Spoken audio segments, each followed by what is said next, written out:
আমরা যারা সবজি উৎপাদন করি তাদের জন্য বলছি, দেখুন সবজির মধ্যে কতগুলো সবজি কিন্তু আমাদের নিত্য প্রয়োজনীয়, যেমন আলু পেঁয়াজ।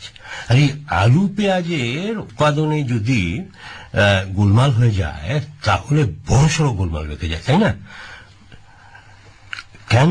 কারণ এই প্রত্যেকটা সবজির কিন্তু আমাদের কাছে ভীষণ রকম গুরুত্বপূর্ণ এই কারণে দৈনন্দিন জীবনের কথা যদি চিন্তা করি তাহলে এগুলো ছাড়া চলবে না।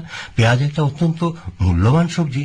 শুধু দেশে কেন, বিদেশেও পেঁয়াজে কাঁচা হিসাবে যেমন খাওয়া হয়, তেমনি সবুজ পাতা, কলি বা অন্যান্য সবজির সঙ্গে রান্না করে বা পেঁয়াজ কিন্তু শুকনো করে গুঁড়ো অবস্থাতেও ব্যবহার করা যায়।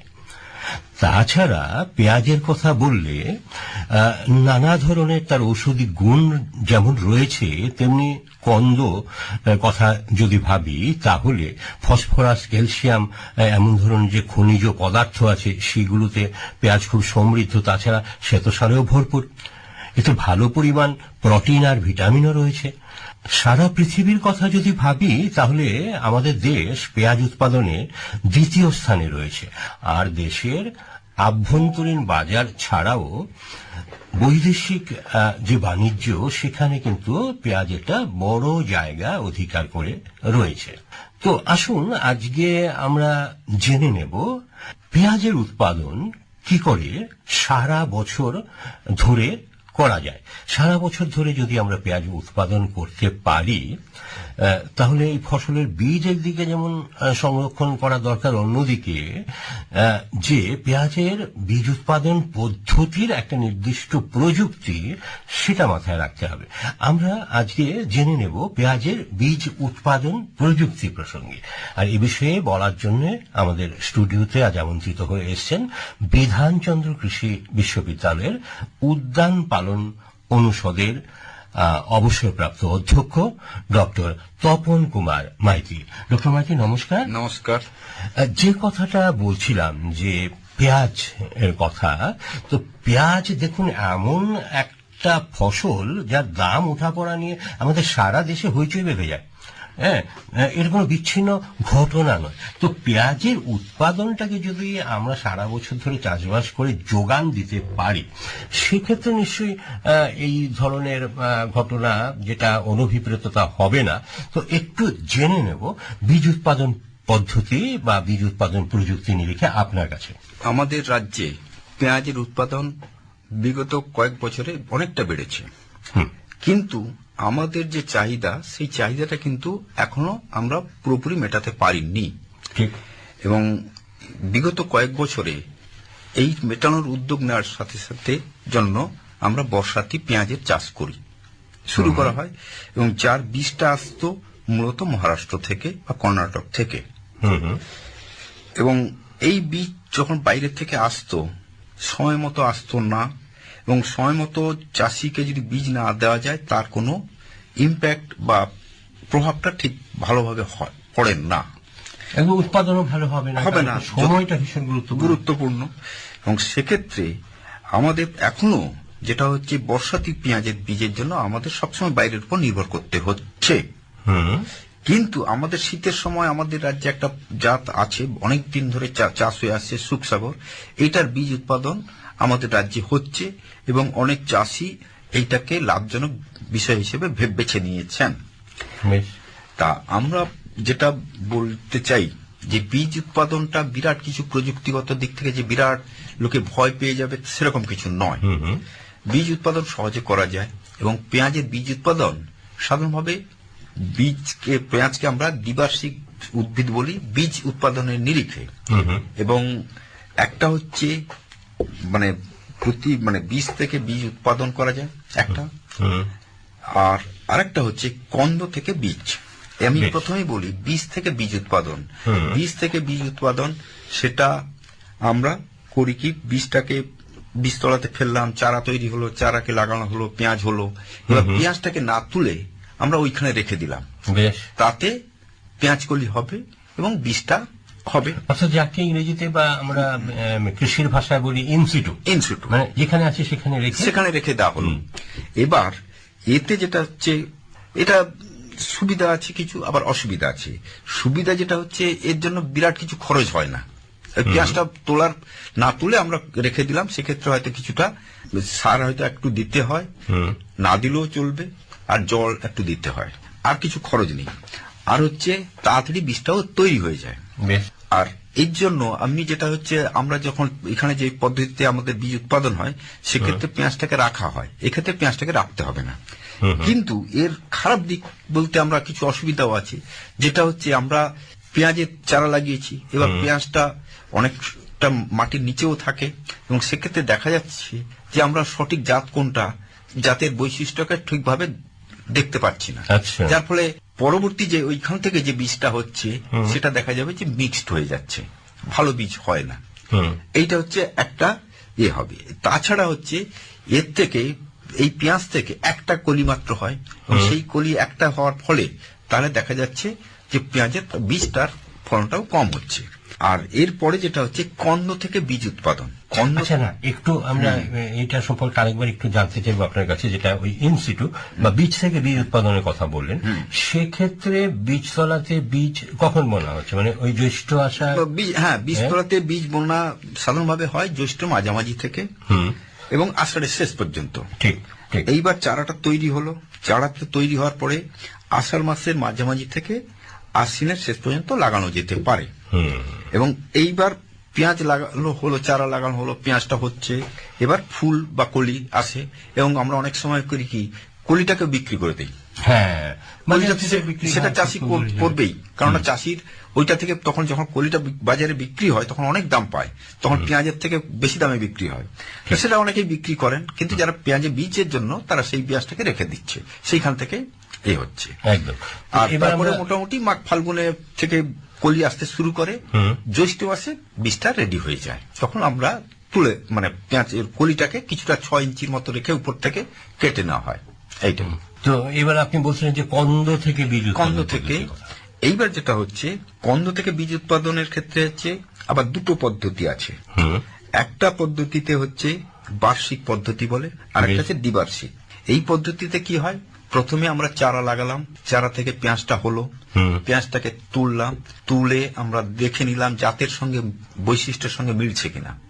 যেগুলো মিলবে না বা কাটাকুটি রোগগ্রস্ত, সেগুলোকে বাদ দিয়ে সেই পেঁয়াজটাকে আবার লাগানো হয়। এবার যখন বলছি যে 1 বছরে আর একটা দ্বিবার্ষিক, তখন যেটা হচ্ছে যে 1 বছরের ক্ষেত্রে আমরা তোলার আবার হয়তো 15-20 দিনের মধ্যে আবার আমরা লাগাচ্ছি, মানে পেঁয়াজটাকে লাগাচ্ছি, মানে বছরে দুবার।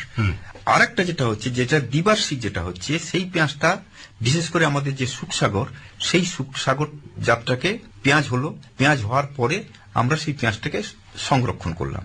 সে সাধারণ যারা চাষ, মানে কৃষক ভাইরা আছেন, তারা হচ্ছে ঝুলিয়ে রাখেন, এবং সেটা কিন্তু সেই পেঁয়াজটাকে ঝুলিয়ে রাখছে, এবং সেই পেঁয়াজটা হচ্ছে সবচেয়ে ইম্পর্টেন্ট এই কারণে, ভালো করে শুকিয়ে রাখে। এবং সেই পেঁয়াজে কিন্তু আমরা অন্য পেঁয়াজগুলো যখন রাখি, তখন হচ্ছে দেখা যায় পেঁয়াজের ওজন কমছে, কিছু গাছ বেরিয়ে যায়, আর কিছু হচ্ছে গাছ মানে পচে যায়, এই সমস্ত সমস্যাগুলো হয়। কিন্তু চাষিরা বীজের জন্য যেটা রাখে, সেটা কিন্তু সেই পেঁয়াজগুলো অনেক ভালো করে শুকিয়ে রাখে, এবং সেটাতে একবারে গাছ বেরোয় না আমি বলবো না, বেরোয়, কিন্তু সেটা উল্লেখযোগ্য কিছু নয়, কেননা তারা যখন লাগায় তখন মোটামুটি সেই সমস্যাটা খুব একটা প্রকট হয় না। তাই এবার আমি বলি যে বার্ষিক পদ্ধতিতে যেটা হচ্ছে, এই বছর চারা তৈরি করেছি, চারা লাগানো হয়েছে, পেঁয়াজ তোলা হলো, পেঁয়াজ তুলে আবার লাগানো হচ্ছে, এবং লাগানোর সময় যেটা করা হয়, যে যার যেরকম বৈশিষ্ট্য সেই অনুযায়ী আমরা দেখে নেব।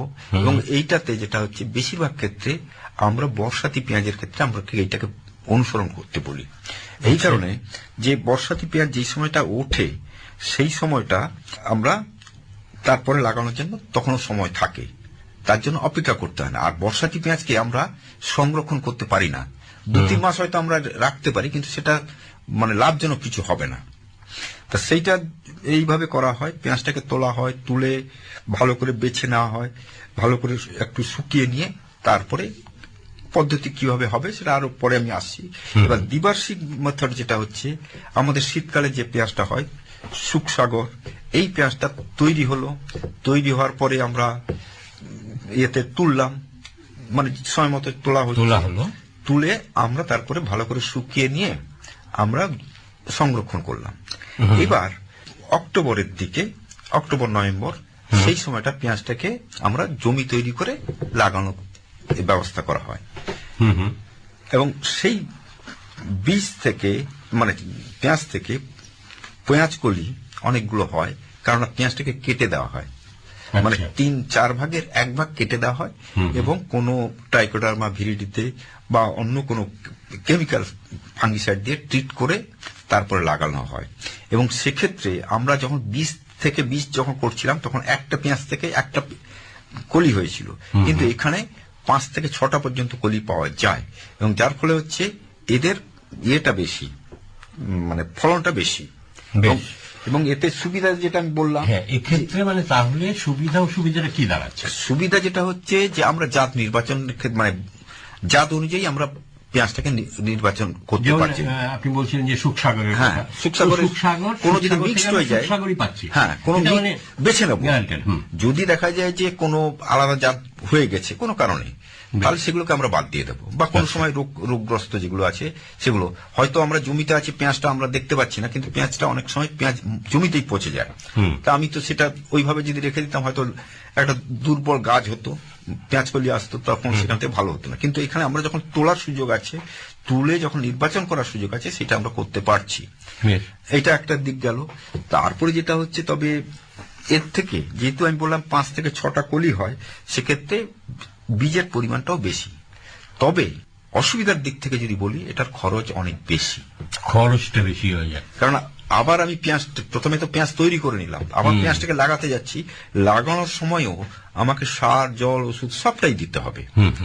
এবং যেহেতু অনেক দিন থাকে, সেই হিসাবে আমাকে পরিচর্যাও করতে হবে এবং এই জন্য খরচটা বেশি। কিন্তু গুণগত মানের জন্য যদি উচ্চ গুণগত মান সম্পন্ন যদি আমরা বীজ পেতে চাই, তাহলে কন্দ থেকে বীজ উৎপাদন পদ্ধতিটাকেই বেছে নেব।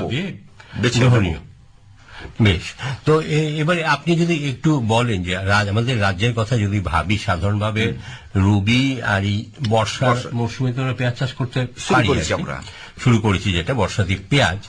তো তার জাত সম্পর্কে যদি কি জাত?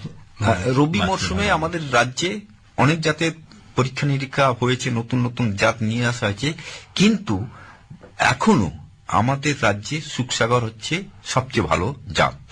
এবং আমাদের এই সুখসাগর জাতের পেঁয়াজ বা অনেক সময় বীজ অন্য রাজ্যে নিয়ে যায়, তারা ওইটাকে ভালো করে নির্বাচন করে আবার হয়তো নতুন কোন জাত তৈরি করছে। কিন্তু সুখসাগর জাতটা হচ্ছে খুব ভালো জাত, যেটা হচ্ছে অনেক সময় আমরা বাজারে দেখি মহারাষ্ট্র থেকে পেঁয়াজ আসছে, পেঁয়াজের খোসা টোসা উঠে গেছে, মানে ট্রান্সপোর্ট শকটাকে নিতে পারে না একদম, এবং বেশি দিন রাখাও যায় না। কিন্তু সুখসাগরকে আমরা যদি এখান থেকে দিল্লিতেও পাঠাই কি তামিলনাড়ুতে পাঠাচ্ছি, সেক্ষেত্রে পেঁয়াজ অত এইরকম খোসা অত নষ্ট হয় না এবং এটাও রাখাও যায়, অনেকদিন বেশি ইনট্যাক্ট থাকে। খোসাও যদি খুব সুন্দরভাবে লাগানো থাকে, সেক্ষেত্রে তার রক্ষণশীলতা, মানে সংরক্ষণের ব্যাপারটা অনেকটাই বেড়ে যায়। তো একটু আমাদের বলবেন যে বর্ষাতি পেঁয়াজ কি ধরনের জাত? আমাদের ধরুন এইটা শুরু হয়েছে মোটামুটি আমাদের এখানে প্রায় 14-15 বছর শুরু হয়েছে এবং সেক্ষেত্রে আমরা আমাদের বিধানচন্দ্র কৃষি বিশ্ববিদ্যালয়ে অনেকগুলো জাত নিয়ে আমরা নাড়াচাড়া করেছি এবং সেক্ষেত্রে আমরা কতগুলো জাতকে আমরা যেটা মানে ভালো হয়েছে ফলন বিভিন্ন দিক থেকে, রোগ পোকা বা ফলন যে যা বলি, সেগুলো নিরিখে এইটা কিন্তু আমাদের এগ্রি ফাউন্ড ডার্ক রেড, আচ্ছা, ভীমা সুপার, আরকা কল্যাণ, N53 বা বসন্ত 780, এই কয়েকটা জাত কিন্তু আমাদের এখানে ভালো হয়। এটা ফলনের দিক থেকে 19-20, একটু কারুর একটু বেশি, কারুর একটু কম, এইরকম। তা এইগুলো আমরা সাধারণভাবে চাষিদের কাছে আমরা বলি যে এইগুলোকে আপনারা করতে পারেন। হয়তো বীজ পাওয়ার ক্ষেত্রে সুবিধা অনুযায়ী এগ্রি ফাউন্ড ডার্ক রেডটা আমাদের রাজ্যে অনেকটা জনপ্রিয় বেশি হয়েছে অন্যান্য জাতের তুলনায়। আমরা যদি পেঁয়াজ চাষের ক্ষেত্রে আবহাওয়ার কথা ভাবি, তাহলে আমাদের রাজ্যের যে আবহাওয়া, যে ধরনের বিভিন্ন মরশুমে বিভিন্ন রকম দেখা যায়, এই যে প্রকারভেদে যে ভিন্ন বিভিন্ন আবহাওয়াকে, সেক্ষেত্রে তো পেঁয়াজ চাষ করা সম্ভব। হ্যাঁ, তাই তো? আমাদের রাজ্যের মানে সমতলের কথা যদি আমরা ঠিক ভাবি, তা এখানে পেঁয়াজের বীজ সহজে করা যাবে, এবং সেক্ষেত্রে হচ্ছে যে খুব বেশি গরম পড়বে না, আবার খুব বেশি ঠান্ডাও থাকবে না, এইটা একটা। আর আর্দ্রতার ব্যাপারটা, আর্দ্রতা বেশি আর্দ্র জায়গায় হবে না, বেশি আর্দ্র জায়গা বেছে নেওয়া ঠিক হবে না, কারণ বীজের গুণগত মানের ক্ষেত্রে তার প্রভাব পড়ে। তবে মোটামুটি যদি ইয়ে হয় যে 10 থেকে 12 ঘন্টা পেঁয়াজে যখন লাগানোর পর থেকে যদি দিনের সূর্যালোকটা পায়, এবং তাপমাত্রার ক্ষেত্রে বেশি থাকলে হবে না, 20-21 মধ্যে যদি থাকে ডিগ্রি সেলসিয়াস টেম্পারেচার, সেই এতে করা যাবে। মানে ঠান্ডা হবে না, আর খুব বেশি গরম সহ্য করতে পারবে না। কারণ আমরা তো পেঁয়াজটা যখন লাগাচ্ছি তখন ঠান্ডাটা শেষের দিকে আসে, এবং তারপরে আবার আস্তে আস্তে গরমের টেম্পারেচারটা হয়। তা সেই ক্ষেত্রে আমরা তাহলে পেঁয়াজের যে বীজ উৎপাদন করার কথা বলছি, সেটা খুব ভালো হতে পারে। সেক্ষেত্রে গাছের বৃদ্ধির পরের দিকে, মানে এই যে তাপমাত্রা বা আর্দ্রতার কথা যদি বলেন, কি বলবেন? তাপমাত্রার ক্ষেত্রে 20-21 ডিগ্রি তাপমাত্রা হলে হবে, আর মানে আর্দ্রতার সেটা হচ্ছে 70% যদি থাকে তাহলে কোনো ভালো রকম হবে। আর তার জন্য কি বিশেষ ধরনের কোনো মাটির দরকার আছে? মাটির ক্ষেত্রে কোনো নেই, সমস্যা নেই। তবে আমরা করব দোআঁশ মাটি, পলি মাটি, এইগুলো হচ্ছে ভালো। এবং এঁটেল মাটিতে বেশি পরিমাণ যদি হয় তাহলে জৈব সারটা দেওয়ার দরকার হয়, এবং তাহলে কিন্তু কোনো অসুবিধা নেই, এঁটেল মাটিতেও সহজে চাষ করা যাবে। আর এমনি যদি দেখা যায় যে অম্লত্ব আছে, তাহলে সেক্ষেত্রে একটু চুন দেওয়ার সুপারিশ করা হয়, কিন্তু ওই মাটিটা ঝুরঝুরে করে। হ্যাঁ, মাটিটা ঝুরঝুরে করে দেবে। 4-5টা চাষ দিয়ে মোটামুটি জমি রেডি হয়ে যায়। সেক্ষেত্রে খুব বেশি আর চাষ দেওয়ার কারণে, তবে একটা কন্ডিশন রাখতে হবে, যেটা মানে জমিতে জল নিকাশি ব্যবস্থা যেন থাকবে, আবার সেচের ব্যবস্থাটাও রাখতে হবে। কারণ যে সময় বীজ তৈরি হওয়ার সময়, সেই সময়টা জলের দরকার হয়। বেশ, তো একটু যদি বলেন যে কন্দ নির্বাচন এর ক্ষেত্রে আমাদের কি করা বাঞ্ছনীয়, মানে কৃষক ভাইরা ঠিক কি করবেন, তাদের কি পরামর্শ দেবেন আপনি? কন্দর ক্ষেত্রে যেটা হচ্ছে, কন্দ বড়, মাঝারি, ছোট বিভিন্ন সাইজের হয়। তা আমরা বড়টাকে করি না, এই কারণে বড়টা করতে গেলে অনেক বেশি কন্দ লাগবে, এবং তার জন্য অনেক খরচটাও বাড়বে।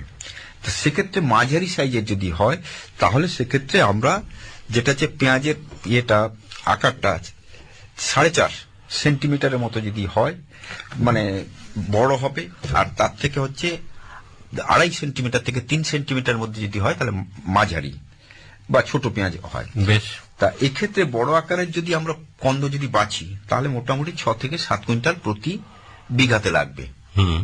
আর মাঝারি সাইজের যদি, তার থেকে যদি আরেকটু ছোট সাইজ হয়, তাহলে 2.5 থেকে 3.5 কুইন্টাল।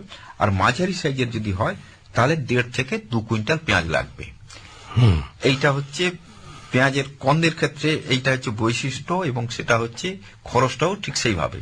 আপনি বড় যদি আমরা দেই, বড় করি, তাহলে সেক্ষেত্রে পেঁয়াজ পরিমাণটা বেশি লাগবে, পলিটা বেশি হবে।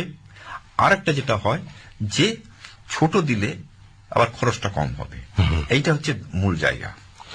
একটু আপনি কি বলবেন, মানে এই যে লাগানোর সেই সময় আমরা তো বলি যে ভীষণ রকম ভাবে যে শোধনের উপর গুরুত্ব। হ্যাঁ, শোধনের তো দরকার আছে, যে কোনো, সে পেঁয়াজ শুধু নয়, আমরা এখন ধানের বীজের ক্ষেত্রেও শোধন করতে বলছি, আলু বীজও করতে বলছি, সব বীজ শোধনের কথা বলা হয়।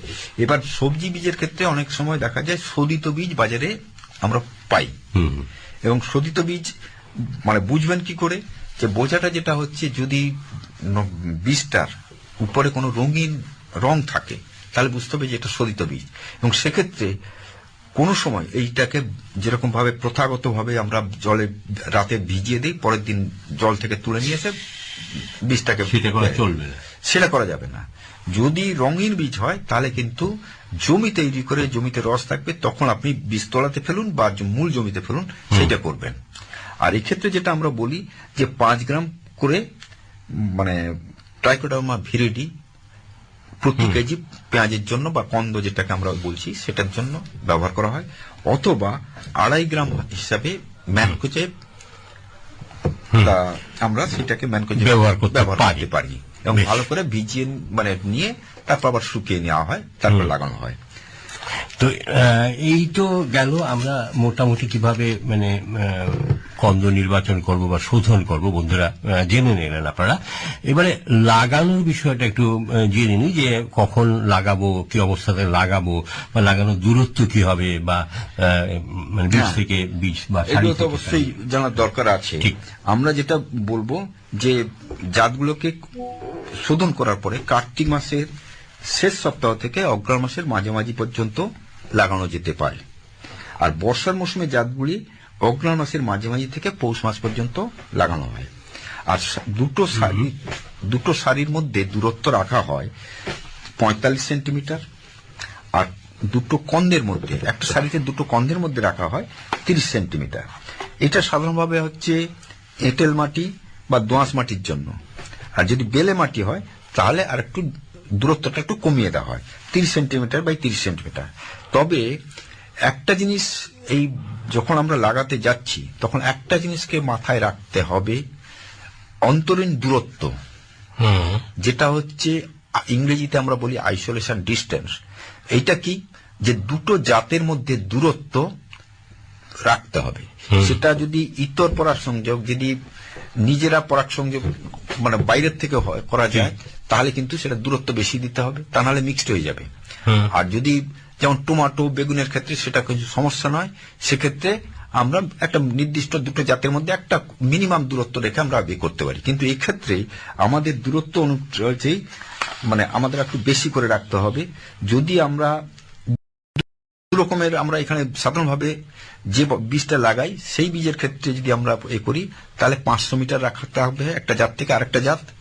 আর যদি ভালো তার থেকে বেটার কোয়ালিটি যদি করতে হয়, যে ফাউন্ডেশন সিড, সেক্ষেত্রে হচ্ছে 800 থেকে 1000 মিটার পর্যন্ত রাখা যেতে পারে। তো এক্ষেত্রে যেহেতু আপনি বলছেন যেটা ইতর পরাগ সংযোগ হয়, সেখানে তো মৌমাছির অবশ্যই একটা ভূমিকা থাকতে পারে। মৌমাছির ভূমিকা আছেই, এবং আমরা বিভিন্ন সময় চাষিদের কাছ থেকে পাই যে আমাদের ফুল হয়েছে কিন্তু আমাদের বীজ ধরছে না।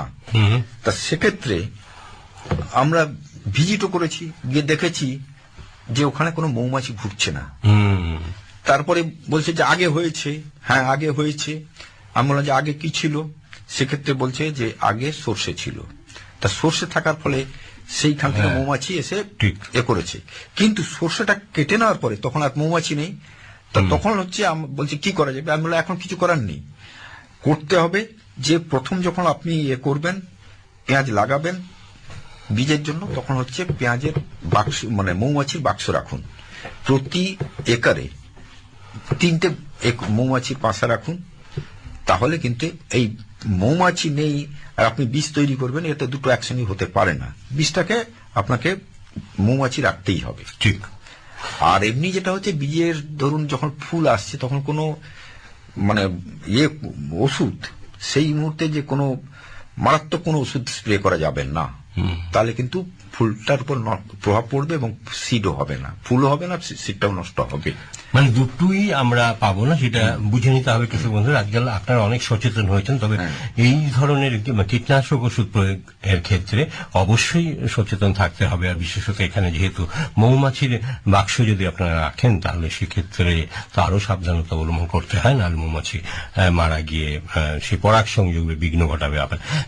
আমাদের হাতে সময় আর বেশি নেই ডক্টর মাইতি, আমরা একটু শেষ পর্যায়ে এসে গেছি। একটু জেনে নেব আপনার কাছে সার প্রয়োগ বা সেচ সম্পর্কিত। সার তো অবশ্যই দিতে হবে, একটু ছোট করে সার দিতে হবে। জৈব সারও দেবেন, রাসায়নিক সারও দিতে হবে। রাসায়নিক সারের ক্ষেত্রে হচ্ছে নাইট্রোজেনটাকে 3 ভাগে দিতে পারেন অথবা 2 ভাগে দিতে পারেন, কিন্তু পটাশটাকে আর ফসফরাসটাকে আমরা একসঙ্গে দিতে বলি। সালফারটাকেও আমরা মূল সার হিসেবে সঙ্গে দিতে বলা হয়, কিন্তু সালফারটা অনেকেই ব্যবহার করেন না। কিন্তু আমরা বলবো যে সালফার যদি আলাদা করে দিতে পারেন ভালো, আর যদি না পারেন তাহলে অ্যামোনিয়াম সালফেট, ইউরিয়া না দিয়ে অ্যামোনিয়াম সালফেটটা দিন, তাহলে কাজে দেবে।